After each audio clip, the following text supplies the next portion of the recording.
Retired Brigadier General Jaroslaw Strozyk is a former director of the Polish military intelligence. He joins me now live from Wrocław. General, good to have you here with us on TRT World. Certainly a lot to unpack here. Let's begin by talking about the destroyed dam. Certainly Russia and Ukraine are trading blame over who destroyed it. Let me ask you, if the dam is destroyed, who gains the advantage? Of course, that depends. That's a very interesting development with regards to this destroying this dam. First of all, this is the direction of Crimea.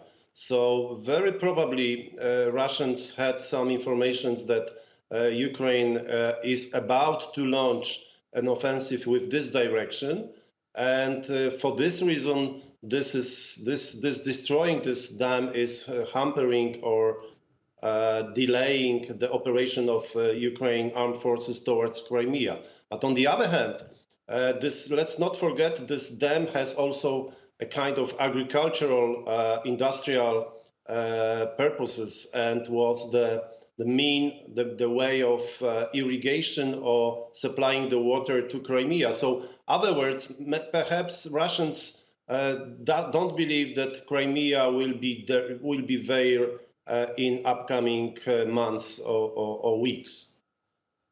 Okay, so as I understand, the Russians basically could have possibly destroyed it in order to sabotage Ukraine's counter-offensive. In that case, do you think the counter-offensive, which we don't know whether or not has begun, would be highly affected?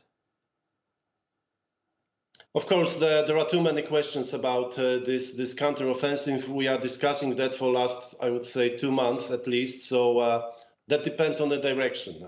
I believe it could be successful, and it would be successful. But of course, this kind of action by Russian armed forces, because I don't have any doubts that it was done by Russians, because this is simply destroying the Ukrainian soil and Ukrainian facilities, destroying the Ukraine as such. And of course, this is also kind of war atrocities, because that's a warning for the civilians as well, as and in danger, imminent danger for civilians. But for this question about counteroffensive, I believe something is coming, but this move by Russians really made some difficulties for Ukrainian armed forces. All right, General Jaroslaw Strozyk, thank you very much for talking to us here on TRT World. As always, really appreciate your taking out the time. Thank you so much.